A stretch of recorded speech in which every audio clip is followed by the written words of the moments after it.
رسول اکرم صلی اللہ علیہ وسلم کے لیے اللہ جس بھی کتنی ہی مخلوقات ہیں کہیں پہ قرار دے دیتا ملائکہ کے اندر نور کی وجہ سے یا اور، لیکن اللہ نے کہا نہیں، وہ بشر میں سے ہیں، انسانوں میں سے ہیں، اور سب سے بڑا اللہ کا کرم ہم پہ یہ ہے کہ اس نے انہیں ہم میں سے قرار دیا۔ ہم میں سے یعنی صنف بشر میں سے قرار دیا، لیکن ان کے اندر کچھ ایسی صفات اور ایسی خوبیاں ہیں جو اور انسانوں میں نہیں ہیں۔ عزیزان گرامی، وہی الفاظ ہوتے ہیں، حروف وہی ہیں، الف سے لے کے یہ تک 27 حروف تہجی، 27 الفابیٹیکل لیٹرز جو عرب استعمال کرتے تھے اور آج تک عربی بول رہے ہیں، اللہ نے وہی الفاظ استعمال کیے، قرآن بنا دیا۔ جب انہی الفاظ سے اللہ نے قرآن بنا دیا جو زندہ معجزہ ہے، تو اس نے سارے بشر میں کہا یہ میرا تم پہ احسان ہے کہ میں نے محمد کو تمہارے درمیان میں بھیجا۔ بہت سی آیات ہیں جہاں پہ اللہ نے جگہ جگہ یہ احساس دلایا اور کہا کہ لقد من اللہ علی المؤمنین، یہ خود ایک آیت ہے کہ اللہ نے اتنی نعمتیں دی ہیں، کبھی نہیں کہا میں نے تمہیں کھانے کو دیا، میں نے تمہیں پینے کو دیا، میں نے تمہارے لیے سایہ دیا، تمہارے لیے لباس دیا، تمہارے لیے گھر دیا، لیکن اللہ فرما رہا ہے میں نے تمہارے درمیان اپنے محمد کو بھیجا۔ تو اللہ سبحانہ و تعالیٰ کو بھی ناز ہے کہ میں نے کس ہستی کو بھیجا ہے۔ لقد جاءکم رسول من انفسکم، تمہارے ہی درمیان سے اللہ کہہ رہا ہے کہ میں نے ایک رسول بھیجا۔ حریص علیکم، بہت سی صفات اللہ نے جگہ جگہ بیان کی ہیں رسول خدا کی، چند صفات اس آیت کے اندر بیان کی گئی ہیں، میں جلیلی پیش کروں گا۔ میں اصل میں جو آج پیش کرنا چاہ رہا ہوں وہ ہیں رسول خدا کی اس دنیا میں آمد پہ جو معجزات رونما ہوئے ہیں، وہ معجزات پیش کرنا چاہ رہا ہوں کہ کون کون سے معجزات رونما ہوئے اللہ نے جب رسول خدا کو دنیا میں بھیجا ہے۔ جو پچھلی کتابوں میں بشارتیں دی گئی تھیں رسول اکرم کی، وہ سارے معجزات کیسے کیسے رونما ہوئے جلیلی پیش کرنا چاہتا تھا، جو بہت سی کتابوں میں حق الیقین میں بھی ہے، اور خود علامہ محمد باقر مجلسی نے بحار الانوار اس کے علاوہ بہت سی کتابوں میں لکھے ہیں۔ حیات القلوب جلد نمبر 2 سے میں چند یہ واقعات پڑھنا چاہتا تھا۔ ایک سرور کائنات اور امام صادق علیہ السلام دونوں کی خوشنودی کے لیے باواز بلند صلوات پڑھیں گے۔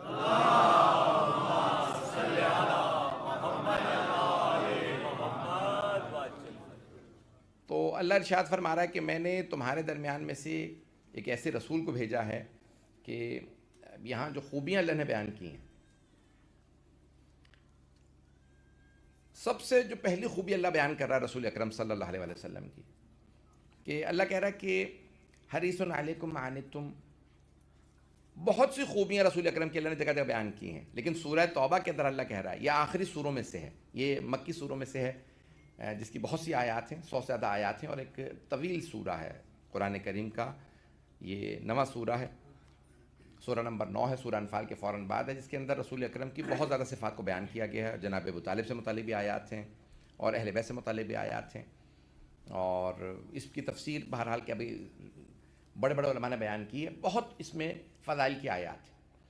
تو اللہ کہہ رہا ہے کہ ایک ایسی ہستی ہیں کہ جن کے دل میں سب سے بڑا خیال یہ ہے کہ کسی کو کوئی بھی مشکل میں نہ پڑ جائے، اور دوسرا یہ کہ ہر آدمی ہدایت پا جائے، اور ہدایت پانے کا حریص علیکم یعنی تمہاری ہدایت کے اوپر وہ بہت زیادہ امید رکھتے ہیں، اور بالمؤمنین رؤوف رحیم، یہ دو اللہ کے نام ہیں جو اس نے اپنے رسول سے متعلق بیان کیے ہیں۔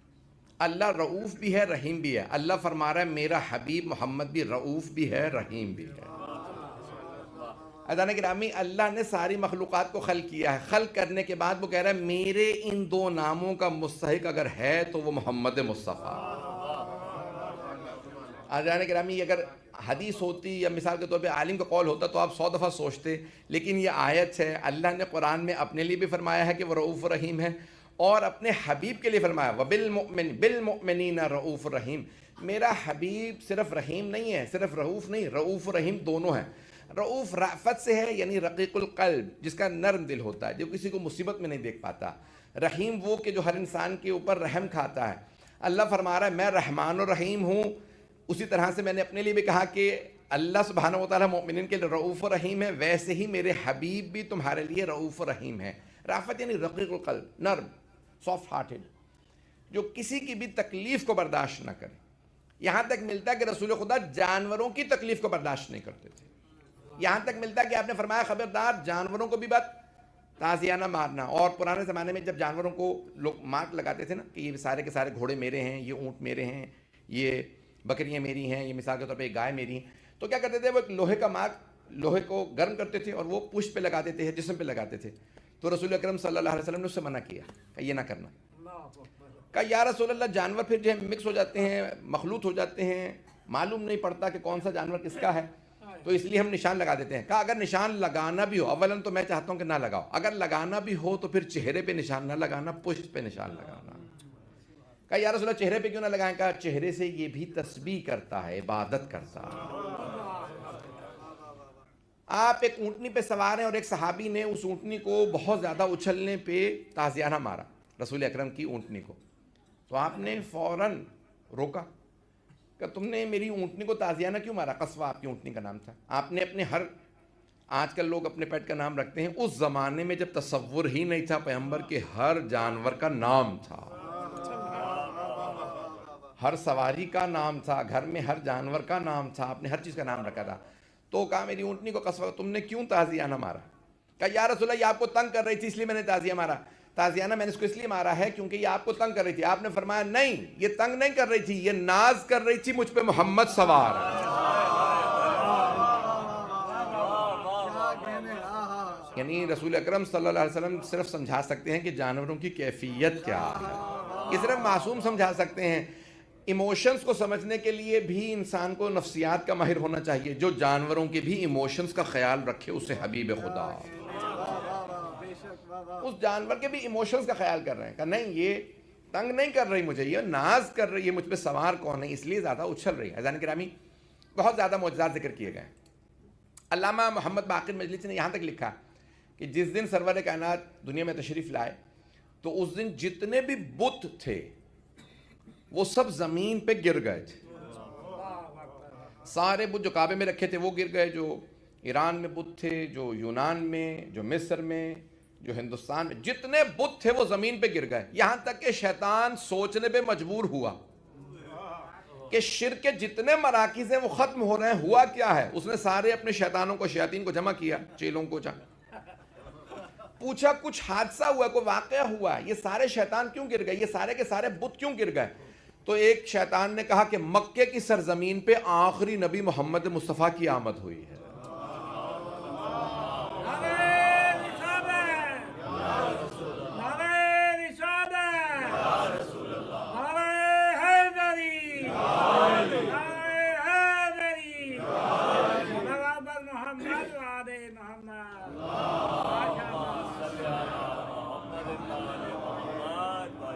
توجہ فرما رہے ہیں عزیزان گرامی. شیراز میں ایک، پہلے یزد میں ایک تھی، پھر شیراز میں ایک آگ تھی جو زرتشت آتش پرست زرسٹرینز the fire worshippers، وہ آگ ایک جلائے ہوئے تھے. 1000 سال سے انہوں نے اس آگ کو بجھنے نہیں دیا تھا. چاہے چھوٹی آگ جلتی رہے لیکن مسلسل لکڑیاں ڈالتے رہتے تھے کیونکہ وہ آتش پرست سے ہیں، آگ کی پوجا کرتے تھے. انہوں نے 1000 سال سے اس آگ کو بجھنے نہیں دیا تھا. ایک لہجے میں وہ آگ، لکڑیاں موجود تھیں، ایک لہجے میں آگ بجھ گئی جس کی وہ عبادت کرتے تھے، پرستش کرتے تھے، جس آگ کو پوجتے تھے. میں پڑھوں یہ سارا مضمون میں. عزیزان گرامی یہاں تک کہ صحابہ کے مقام پہ ایک دریا تھا، کچھ لوگ پانی کی بھی پوجا کرتے ہیں، ہندوستان میں ابھی بھی کرتے ہیں لوگ، گنگا کو ماں مانتے ہیں، ہاں اس کو پانی کو ماں کہتے ہیں. اسی طرح سے ایران میں کچھ ایسے لوگ تھے جو اس دریا کی عبادت کرتے تھے صحابہ کے مقام پہ. تو وہ سب کے سب دیکھنے لگے گا ایک مرتبہ وہ سارا پانی خشک ہو گیا. یونان میں جو بت رکھے گئے تھے ایک مرتبہ وہ سارے بت زمین پہ گر گئے. وہ جو بادشاہ مانتا تھا کہ یہ ہمارے بادشاہوں کے مجسمے ہیں، اور کسرا یعنی قیصر اور کسرا، یہ 2 مشہور نام ہیں جو بادشاہوں کے نام تھے. جیسے فرعون مصر کے بادشاہوں کا نام تھا، جیسے بہرحال مختلف طبہ یمن کے ہمیری، تو یہ یمن کے بادشاہوں کے نام تھے. ہر الگ الگ نام تھے جو ٹائٹلز ان کو ملتے تھے، نام الگ ہوتا تھا لیکن ٹائٹل ایک سب کو دیا جاتا. تو قیصر روم اور کسرا جو ایران کا بادشاہ تھا، یہ سپر پاورز مانی جاتی تھی اس زمانے کی، روم اور ایران. تو دونوں کے جو مشرک بادشاہ تھے وہ کہتے تھے کہ ہمیں لگتا ہے شرک ختم ہو رہا. ہر آدمی سوال کر رہا تھا ہوا کیا ہے. 17 ربیع الاول تھی اور صرف ایک آدمی سب کو بتا رہا تھا، خاندان والوں کو چھپاؤ، بتانا مت. آپ لوگ نہیں پہنچے. ایک آدمی سب سے کہہ رہا تھا چھپاؤ، محمد کی آمد کو چھپاؤ، کسی کو نہ بتانا. نام تھا حضرت عبد المطلب. حضرت عبد المطلب چھپا رہے تھے، کیوں؟ کیونکہ جانتے تھے ان کے دشمن بہت ہیں، ان کی حفاظت کے لیے اللہ نے کچھ ہستیوں کو پہلے بھیجا تھا۔ اب جناب عبد المطلب کو رسول خدا کی حفاظت کے لیے پہلے بھیجا، توجہ، حضرت ابو طالب کو حفاظت کے لیے پہلے بھیجا، حضرت حمزہ کو حفاظت کے لیے پہلے بھیجا، حضرت آمنہ ماں بھی تھی، ان کو حفاظت کے لیے کہ چھپانا، توجہ، انہیں پہلے بھیجا، حضرت فاطمہ بنت اسد کو حفاظت کے لیے پہلے بھیجا۔ ان سب کو پتا تھا کہ محمد خاص ہے، کس کی وجہ سے؟ محمد کی وجہ سے۔ ان سب کو اس لیے پتا ہے کہ محمد خاص ہے کیونکہ محمد اللہ نے ان سب ہستیوں کو بھیجا ان کی عبادت۔ جب ان سب کو پتا ہے تو کیا رسول خدا کو خود کچھ نہیں پتا تھا؟ حضرت گرامی یہ کیسے ممکن ہے کہ انہیں خود کچھ نہیں پتا میں کون ہوں؟ ان کا دل نکال کے مسلمانوں نے کالا دھبا نکلوا دیا۔ اور پھر 40 سال کے ہوئے تو حضرت خدیجہ الکبریٰ سلام علیہا جو ہیں وہ دیکھ رہی ہیں کہ رسول خدا کو بخار ہو گیا، پسینے چڑھ رہے ہیں ٹھنڈے، وہ پانی کے ان کو پٹیاں کر رہی ہیں کہ پسینہ ان کا کم ہو جائے، بخار اتر جائے۔ اور پھر اپنے کزن سے پوچھوں گی، ورقہ بن نوفل سے، وہ بتائے گا کہ آپ کون ہیں؟ ان کے پاس گئیں کہ میرے ماموزاد بھائی ہیں۔ بھئی یہ کیا بات ہے؟ کہ لگتا ہے یہ آخری نبی ہیں، یعنی مدینۃ العلم کو ورقے بتا رہے ہیں کہ یہ نبی ہیں۔ میرے جملے پہنچ رہے ہیں؟ میں طنز نہیں کر رہا ہوں، میری باتیں بری تو نہیں لگ رہی ہیں؟ دینیات کی ہمیں اصلاح کرنی پڑے گی۔ یہ جو ہماری دینیات پاکستان میں پڑھائی جا رہی ہے، میں بھی پاکستان میں بہت کھل کے پڑھ کے آیا ہوں، آپ لوگوں کو اندازہ ہوگا کہ یہ دینیات قابل قبول حضرت گرامی ائمہ علیہ السلام نے فرمایا جو دنیا کی اصلاح کے لیے آیا ہو، علیہ باللہ، کیا ان کے اپنے سینے میں دھبا ہوگا؟ حضرت گرامی میں ایک جملہ یہاں پہ پیش کر رہا ہوں، مجمع کیونکہ پریشان ہو گیا۔ قرآن کریم کی آیت ہے وَأَوْحَىٰ رَبُّكَ إِلَىٰ أُمِّ مُوسَىٰ، آپ کے رب نے موسیٰ کی ماں پہ وحی نازل کی کہ آپ موسیٰ کو گہوارے میں رکھیں، تابوت میں رکھیں اور پانی میں بہا دیں، نیل میں بہا دیں۔ نہ جناب موسیٰ کی والدہ کو بخار ہوا، نہ انہوں نے اپنے آپ کو نیل میں گرانے کی کوشش کی، نہ شک کیا یہ فرشتہ ہے، یہ جن بھوت ہے، پتہ نہیں لوگ ہیں یا نہیں ہیں۔ جناب موسیٰ کی والدہ کو کوئی ذہن میں نہ شک آیا نہ شبہ کا۔ پروردگارہ میرا دل نہیں مانتا کہ اپنے بیٹے کو تابوت میں رکھ کے بہا دوں، لیکن کیونکہ تیرا حکم ہے، کیونکہ تیرا حکم ہے، میں تابوت میں رکھ کے بہانے کو تیار ہوں۔ جناب موسیٰ کی والدہ نے ایک دفعہ کہنے سے مان لیا۔ کیسے ممکن ہے؟ جناب جبرائیل علیہ السلام پیغمبر کو بار بار کہے اقرا اقرا، اور پیغمبر بھاگ رہے ہوں اپنے آپ کو غار ہرا سے گرانے کی کوشش کرے، جناب روک کے کہیں اقرا۔ عزیزان گرامی جناب جبرائیل خادم رسول خدا ہیں، ان کی مجال نہیں کہ پیغمبر کو حکم دیں۔ میرے جملے پہنچ رہے ہیں؟ جناب موسیٰ کی والدہ، یہ قرآن کی میں نے آیت پڑھی ہے، جناب موسیٰ کی والدہ پہ وحی آئی، جناب عیسیٰ علیہ السلام کی والدہ پہ وحی آئی، مریم آپ کے بچہ ہونے والا۔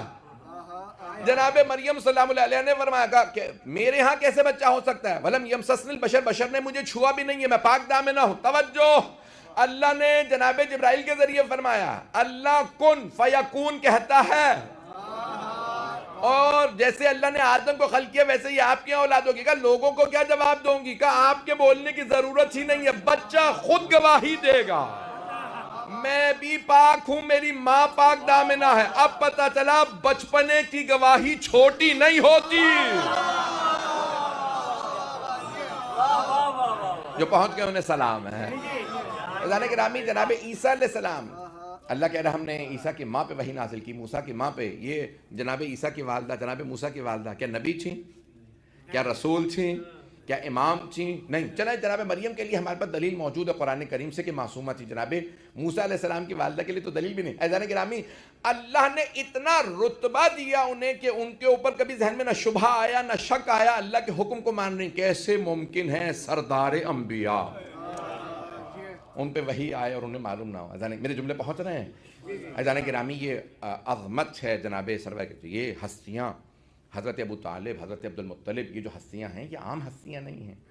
عزیزان گرامی یہ عام ہستیاں نہیں ہیں، انہیں بھی معلوم ہے۔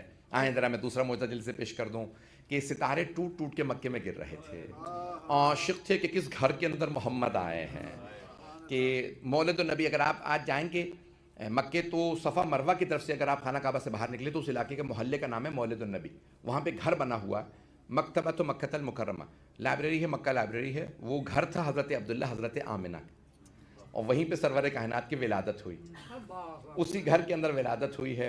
عزیزان گرامی، جناب عبد المطلب کا جملہ موجود ہے کہ اے ابو طالب، فاطمہ بنت اسد سے کہہ دیجئے کہ آمنہ کے گھر چلی جائیں، کیونکہ جناب عبداللہ کا انتقال ہو چکا تھا، تو کہا کہ فاطمہ بنت اسد سے کہیں کہ آمنہ کے پاس چلی جائے، آج ہی رات محمد کی آمد۔ دیکھیں ان دو ہستیوں کو معلوم ہے کہ عام دن نہیں ہے، کہ ساری کی ساری کائنات میں ایک عجیب و غریب سے تغیر تھا، ایک خنکی تھی، ایک بہت بڑا اللہ کا معجزہ آنے والا ہے۔ تو ایک مرتبہ حضرت عبد المطلب نے فرمایا اے ابو طالب، اپنی زوجہ فاطمہ بنت اسد سے کہہ دیجئے کہ آمنہ کے گھر چلی جائیں کیونکہ آج ہی رات آمد۔ توجہ رحمت میں کی، یہ جملے علامہ امینی نے بھی لکھے ہیں الغدیر جلد نمبر 5 کے اندر، مولا علی کے لیے لکھے ہیں، لیکن سن لیجئے جملوں کو۔ تو جناب فاطمہ بنت اسد پوری رات جناب آمنہ کے پاس رہیں، کہا کہ بی بی مجھے ابو طالب نے کہا کہ بابا نے فرمایا ہے، دونوں حضرت آمنہ حضرت فاطمہ بنت اسد دونوں حضرت عبد المطلب کو بابا ہی کہتی تھیں کہ بابا جان نے، کیونکہ ان کے شوہر کے بابا ہیں، تو کہا بابا نے فرمایا کہ آپ کے پاس رہوں، آج ہی رات آمد ہے۔ حضرت فاطمہ بنت اسد فرماتی ہیں کہ جیسی عام خواتین کو درد و تکلیف ہوتی ہے، نہ کوئی درد تھا نہ تکلیف، آمنہ سکون میں تھی، چہرہ بتا رہا تھا معجزہ آنے والا، یعنی جیسے عام خواتین کو تکلیف ہوتی ہے ویسی تکلیف نہیں تھی۔ جب جناب سرور کائنات کی فجر کے وقت دنیا میں ولادت ہوئی، جناب فاطمہ بنت اسد فوراً واپس آئیں۔ علامہ عبد الحسین امینی الغدیر کی جلد نمبر 5 میں لکھتے ہیں، کہتے ہیں جناب فاطمہ بنت اسد گھر آئیں، کہ ابو طالب میں آپ کو مبارکباد پیش کرتی ہوں، آپ کے مرحوم بھائی عبداللہ کے گھر میں ایک ایسے بچے کی خوبصورت ہوئی ہے جو تمام آلائشوں سے پاک ہے، جس کے اندر کوئی کمی نہیں ہے، ہی از بورن پرفیکٹ، اس کے اندر اور بالکل کلین، توجہ، آلائشوں سے پاک ہے، بالکل پاک و پاکیزہ بچہ پیدا ہوا، اور میں نے اپنی زندگی میں اتنا خوبصورت بچہ دیکھا ہی نہیں ہے، بہت خوبصورت ہے، ناف بریدہ ہے، بڑی بڑی آنکھیں ہیں، بہت خوبصورت بچہ ہے، نور کا مجسمہ ہے۔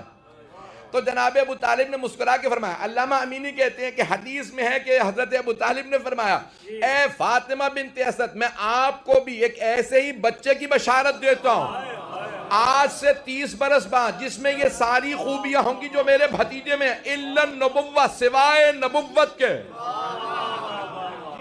انہی تمام خوبیوں کا مالک ہوگا، بس اس میں نبوت نہیں ہوگی، لیکن یہی عصمت ہوگی، یہی کمالات ہوں گے۔ یعنی یہ خاص ہستیاں ہیں، ان ہستیوں کو پہلے بھیجا گیا کہ رسول خدا کی حفاظت کریں۔ اب جب ستارے ٹوٹ ٹوٹ کے گر رہے تھے تو جو نشانیاں آئی ہیں، سیمیول انگلش میں بھی کہتے ہیں، لیکن تو اب سیمیول نے جو ایک بہت بڑا یہودی رہبائی بھی تھا اس زمانے کا، وہ سن رہا تھا، بار بار دیکھ رہا تھا نشانیاں گر رہی ہیں، سب کے سب ستارے ٹوٹ ٹوٹ کے گر رہے ہیں مکے، پڑھوں یہ ابھی ہے؟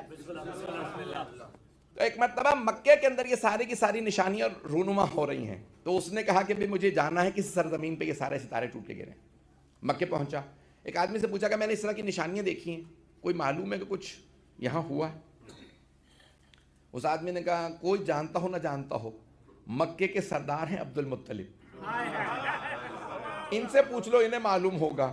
کہ یہ کون ہے؟ کہ یہ نسل اسماعیل علیہ السلام سے ہیں، خانہ کعبہ انہی کے ذمہ ہے، کلید خانہ کعبہ جو کہ وہ انہی کے پاس چابی ہوتی ہے، یہی دیکھ بھال کرتے ہیں، حاجیوں کی حفاظت یہی کرتے ہیں، اور یہ مکے کے سردار ہیں، اور ان کا جو رتبہ اور مقام ہے وہ مکے والے بہت ان کی عزت احترام کرتے ہیں، کہ ان سے پوچھ لو۔ وہی آدمی آیا یہودی آنے کے بعد، جناب حضرت عبد المطلب سے سوال کیا کہ یہ میں نے سب نشانیاں دیکھی ہیں جو ہمارے ہاں توریت میں پائی جاتی ہیں کہ ایک آخری اللہ نبی بھیجے گا اس سرزمین پہ، وہ ساری نشانیاں نظر آ رہی ہیں، کیا آپ جانتے ہیں وہ کون ہے؟ تو حضرت عبد المطلب علیہ السلام نے ایک مرتبہ اسے دیکھا، کہا تمہارے سے مطلب نہیں ہے، تم اپنے حج کے لیے آئے ہو، حج کرو اور واپس چلے جاؤ۔ کہا کہ نہیں، میں اتنا جاننا چاہتا ہوں کہ آپ جانتے ہیں یا نہیں جانتے۔ ایک مرتبہ جناب عبد المطلب نے دیکھا، کیونکہ حفاظت کر رہے تھے سرور کائنات کی، کہا میں نہیں جانتا۔ یہ کہا چلے گئے، اس نے کہا مجھے یقین ہے تم ہی جانتے ہو۔ کافر ہو کے اسے بھی پتا تھا، چہرہ بتا رہا ہے، یہ عام آدمی نہیں، کسی خاتم النبیین کا باپ یا دادا ہے۔ عزیزان گرامی، روایات میں چھٹے امام فرماتے ہیں کہ جب جناب رسول خدا نے اعلان رسالت کیا تو یہودیوں میں ایمان والے افراد میں وہی بوڑھا یہودی تھا جس نے ولادت رسول خدا کا معجزہ دیکھا تھا۔ یہودی عیسائی مشرک جب دیکھ رہے تھے کہ یہ عام آدمی نہیں ہے، پیغمبر کے بہت سے معجزات تھے۔ عزیزان گرامی، جو بہت سے معجزات انبیاء علیہ السلام نے ذکر کیے تھے وہ سارے کے سارے مکے میں نظر آ رہے تھے۔ اور 1000 علامہ مجلسی کہتے ہیں کہ رسول خدا صلی اللہ علیہ وسلم نے معجزات دکھائے. آپ لوگ تو پریشان ہو گئے, میں 1000 معجزات سناؤں گا نہیں, میں صرف بتایا ہے کہ 1000 معجزات تھے. 1000 سے زیادہ معجزات, اور جس میں 24 معجزات آپ کے جسد مطہر سے وابستہ. آپ کی پیشانی سے ہمیشہ نور نکلتا تھا, آپ کے سر پہ ہمیشہ ایک ابر رہتا تھا, کلاؤڈ رہتا تھا, تاکہ آپ کا سایہ کسی کو نظر نہ آئے. اس خالق کو یہ بھی منظور نہیں تھا کہ کسی کے سائے پہ پاؤں آ جائے. اور بلند قامت سے بلند قامت, یہ سب معجزات جلدی پیش کر دوں گا. بلند قامت سے بلند قامت آدمی سر سے لے کے گردن تک پیغمبر سے چھوٹا نظر آتا. خالق کو یہ منظور نہیں تھا کوئی میرے حبیب سے بالا تر نظر آئے. اور آپ کے ناخون اور بال بڑھتے نہیں تھے, صرف حجت الوداع کے موقع پہ اپنے سر کے بال منڈوائے تو سارے صحابہ نے تبرکن بانٹ لیے تھے. تبرکن, تبرک کے منکروں کو بتا دیجئے صحابہ تبرک کو مانتے تھے. عزیزان گرامی,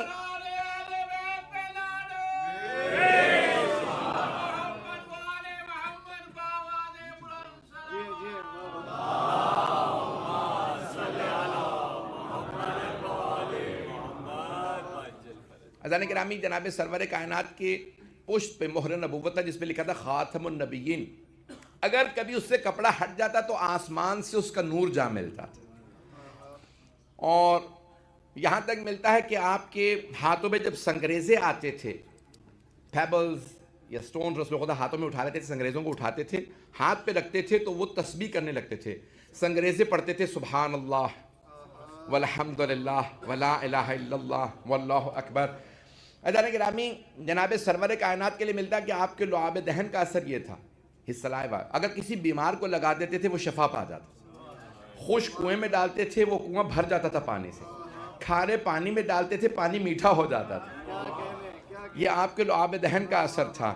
اور آپ کے بدن سے اگر پانی مس ہو جاتا تھا, اگر بیمار کو پلاتے تھے شفا مل جاتے تھے, اس پانی کا اثر بدل جاتا تھا. عزیزان گرامی, ملتا ہے کہ آپ جب سوتے تھے, پیغمبر اسلام تو کروٹ نہیں لیتے تھے, دائیں بائیں کروٹ نہیں لیتے تھے, بالکل سیدھے سوتے تھے اور پورا بدن ڈھانپ کے سوتے تھے. لیکن سارے صحابہ دیکھ کے بتا دیتے تھے یہ رسول خدا سو رہا ہے. جب پوچھا تابعین نے آپ پہچانتے کیسے تھے, کہا پیغمبر کے بدن سے نور چھن چھن کے نکلتا, پورے کالے رنگ کی سیاہ رنگ کی عبا سے, چادر سے بھی نور نکلتا تھا, پتہ چل جاتا تھا رسول خدا سو رہے ہیں. تو مجھے کہہ لینے دیجئے, اگر پیغمبر کو شب ہجرت کسی کو اپنے بستر پہ سلانا ہو تو ایسے کو سلائیں گے جس کے بدن سے ویسا ہی نور نکلتا ہو.